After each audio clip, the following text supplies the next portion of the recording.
Hello दोस्तों, कैसे हैं आप सभी। उम्मीद करता हूं आप सभी बहुत ही अच्छे होंगे। तो आज के इस वीडियो में हम पढ़ने वाले हैं क्लास 12 फिजिक्स का 11 चैप्टर जो है विकिरण तथा द्रव्य की द्वैतिक प्रकृति का 7 इंपॉर्टेंट बहुविकल्पीय क्वेश्चन जो आपके बोर्ड एग्जाम के लिए वेरी इंपॉर्टेंट है।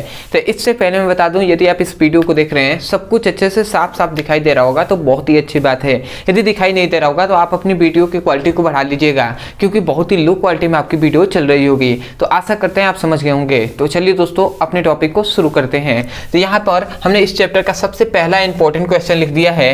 यहाँ पे लिखा गया है यदि किसी कण का संवेग 2 गुना कर दिया जाए तो इसकी द्विप्रोगी तरंगदैर्घ्य होगी। मतलब कहा जा रहा है कि यदि किसी भी कोई भी कण है तो कण का संवेग 2 गुना कर दिया जाए तो इसकी द्विप्रोगी तरंगदैर्घ्य क्या होगी, अपरिवर्तित हो जाएगी या इसकी जो क्या होगी तरंगदैर्घ्य होगी वो 4 गुना हो जाएगी या 2 गुना हो जाएगी या आधी हो जाएगी। तो आपको याद रखना है कि यदि किसी कण का संवेग 2 गुना कर दिया जाए तो इसकी द्विप्रोगी तरंगदैर्घ्य आधी हो जाती है। क्या हो जाती है? तो आधी हो जाती है। तो इसमें चौथा जो ऑप्शन होगा ये आपका सही हो जाएगा। ठीक है, आते हैं दूसरे इंपॉर्टेंट क्वेश्चन पे जो है कि फोटॉन का विराम द्रव्यमान होता है। यहाँ पे ये कहा गया कि जो फोटॉन है उसका विराम द्रव्यमान क्या होता है, E/c स्क्वायर या h/c लैम्डा या h/लैम्डा या शून्य। तो आपको याद रखना है कि इसका जो विराम द्रव्यमान होता है वो क्या होता है, शून्य होता है। क्या होता है? शून्य होता है।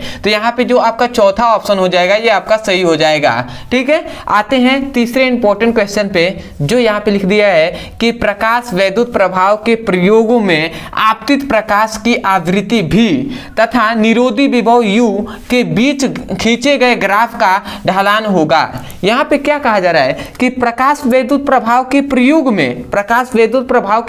में आपतित प्रकाश किरण की आवृत्ति भी तथा निरोधी विभव u के बीच खींचे गए ग्राफ का ढलान होता है। अब ढलान क्या होता है भैया, h होता है या h/e होता है या E/h होता है या U/v होता है। तो आपको याद रखना है कि इनके e मतलब v और u के बीच खींचे गए ग्राफ का जो ढलान होता है वो h/e होता है। तो आप इसको याद रखेंगे कि h/e क्या होता है भैया, इन दोनों के बीच का ढलान होता है। और जब आपने इस चैप्टर को अच्छे से पढ़ा होगा तो आपको एक एक पॉइंट समझ में आ रहा होगा। यदि आपने डेप्थ में पढ़ा हुआ है तब, नहीं पढ़े हैं तो भैया पढ़ सकते हैं यदि आपके पास समय हो तो। ठीक है, अगला आता है चौथा इंपॉर्टेंट क्वेश्चन जो है लैम्डा तरंगदैर्घ्य के फोटॉन ऊर्जा है। अब यहाँ पे ये कहा जा रहा है कि जो लैम्डा तरंगदैर्घ्य है इसका फोटोनों की ऊर्जा है। अब फोटोन की क्या ऊर्जा है, यहाँ पे लिख दिया गया है hc लैम्डा है या hc/लैम्डा है या लैम्डा/hc है या h लैम्डा/c है। और यहाँ पे अब पूछा जा रहा है कि जो लैम्डा तरंगदैर्घ्य है इसकी फोटोनों की ऊर्जा क्या होगी। तो आपका क्या हो जाएगा भैया, hc/लैम्डा हो जाएगा। परंतु बहुत से ऐसे स्टूडेंट हैं जिनको पता ही नहीं होगा, वो सोच रहे हैं भैया यहाँ तो बता दे रहे हैं कि hc/लैम्डा होगा। ठीक है, यहाँ पे बता दिए h/e होगा, परंतु ये है क्या, h क्या है। ठीक है, ये सभी को बहुत से ऐसे स्टूडेंट हैं जो डेप्थ में नहीं पढ़े हैं, उनको नहीं पता होगा। यदि आप भी जानना चाहते हैं देखिए क्या है, h जो है वो प्लांक नियतांक है। क्या है? प्लांक नियतांक है। और जो c क्या है भैया, प्रकाश की चाल है। और लैम्डा क्या है, तरंगदैर्घ्य है। ठीक है ना, तो इसको आप जब पढ़े होंगे डेप्थ में तभी जाकर आपको समझ में आएगा, अदरवाइज नहीं तो आपको इसको याद ही करना होगा और कोई भी माध्यम नहीं है, आपको ट्रिक नहीं है। ठीक है, डेप्थ में पढ़े रहेंगे तो कुछ ना कुछ आपको समझ में आ जाएगा, परंतु यदि आप नहीं पढ़े हैं तो इसको आपको याद ही करना है। ठीक है, तो आप इसको याद कीजिएगा। अगला आता है पांचवा इंपॉर्टेंट क्वेश्चन जो लिखा गया है किसी गतिमान कणों का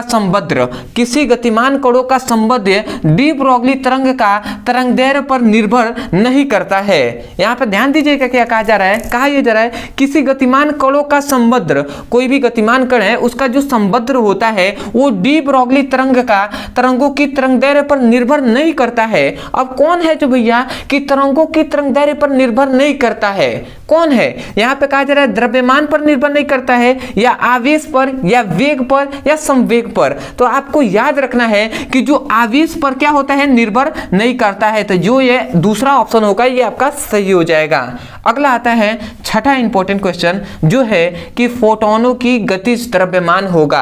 अब जो फोटोन है इसकी गतिज द्रव्यमान क्या होगा, यहाँ पे कहा जा रहा है कि एच बी बाई लेमडा है या H B by C square है या एच सी बाई वी है या C square by H V है। तो यहाँ पे याद रखना है आपको कि जो गतिज द्रव्यमान होता है वो एच बी बाई सी होता है, एच बी बाई सी होता है। ठीक है, तो इसको आपको याद रखना है। अगला आपको यहाँ पे आपको सोच रहे होंगे कि एच तो आपने हमें बताया ही है कि क्या है, प्लांक नियतांक है। अब भी क्या है भैया, आवृत्ति है। क्या है, आवृत्ति है। और सी तो जानते हैं ना, प्रकाश की चाल है। ठीक है, तो आपको इसको याद रखना होगा, ये सभी फॉर्मूले हैं। अगला आता है, ठीक है, कि जस्ते की सतह से इलेक्ट्रॉन उत्सर्जित हेतु निम्नलिखित में से कौन सा विकिरण अत्यधिक प्रभावी होता है। मतलब यहाँ पे क्या कहा जा रहा है कि कोई भी जस्ता का सतह है, तो जस्ते की सतह से या परत से जब इलेक्ट्रॉन उत्सर्जित होता है निकलने हेतु निम्नलिखित में से कौन सा विकिरण का अत्यधिक प्रभावी होता है, इसमें से कौन सा ऐसा विकिरण होता है जो अत्यधिक प्रभावी होता है। तो यहाँ पे 4 ऑप्शन दिए गए थे, परंतु जगह न होने के कारण हमने सीधा डायरेक्ट आंसर लिख दिया है कि परावैंगनी जो प्रकाश होता है ये बहुत ही अधिक क्या होता है भैया, प्रभावी होता है। तो इसको आपको याद रखना है। ठीक है, तो आशा करते हैं कि जो ये 7 इंपॉर्टेंट क्वेश्चन है ये आपको समझ में आया होगा। ठीक है, और इसको यदि आपने डेप्थ में पढ़ा होगा तो आपको समझ में आ रहा होगा। यदि आपको नहीं समझ में आ रहा होगा, देखिए और कोई माध्यम नहीं है आपको बताने का, और कोई भी रास्ता नहीं है, आपको इसको याद ही करना होगा। तो आशा करते हैं कि आप इसको नोट्स में लिख लिए होंगे इसको देखकर। ठीक है, तो आशा करते हैं आप समझ गए होंगे। तो मैं यही कहूँगा, यदि आपको अच्छा लगा हो, यदि आपको इस वीडियो से सीखने को मिला होगा, तब जाकर आप चैनल को जरूर सब्सक्राइब कीजिएगा, वीडियो को लाइक कर दीजिएगा, और हो सके तो हमें कमेंट सेक्शन में जरूर बताइएगा कि आपको वीडियो कैसा लगा। अदरवाइज बहुत से ऐसे स्टूडेंट हैं जो चाहते हैं क्लास 12th का फिजिक्स और केमिस्ट्री का चैप्टर वाइज सीक्वेंस में एक एक करके सभी इंपॉर्टेंट क्वेश्चन को केवल करा दिया जाए, जिसके बोर्ड एग्जाम में बहुत ही इंपॉर्टेंट हो, और उसको हम जाकर उससे हम अच्छे से पढ़ाई करके बोर्ड एग्जाम में अच्छे से अच्छे मार्क्स स्कोर कर पाए। तो केवल बोर्ड एग्जाम के लिए यदि आपको पढ़ाई करना है तो चैप्टर वाइज सीक्वेंस में सभी इंपॉर्टेंट केवल क्वेश्चन को, तो या तो आप हमारे चैनल के प्ले लिस्ट में चले जाइए, वहां पर फिजिक्स और केमिस्ट्री का पढ़ाई कराया जा रहा है, चाहे ऑब्जेक्टिव हो चाहे सब्जेक्टिव हो।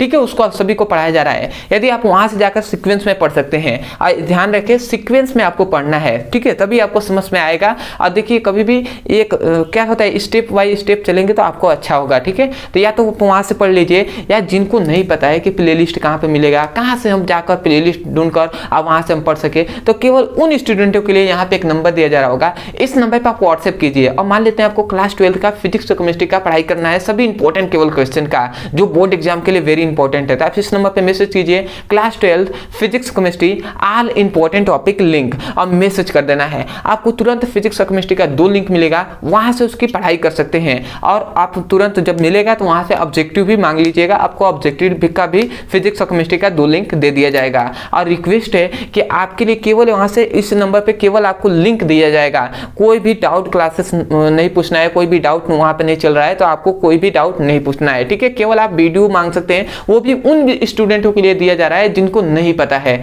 तो आशा करते हैं आप समझ गए होंगे। तो चलिए दोस्तों, आज के लिए इतना ही, मिलते हैं एक नए टॉपिक के साथ, तब तक के लिए धन्यवाद। जय हिंद, जय भारत।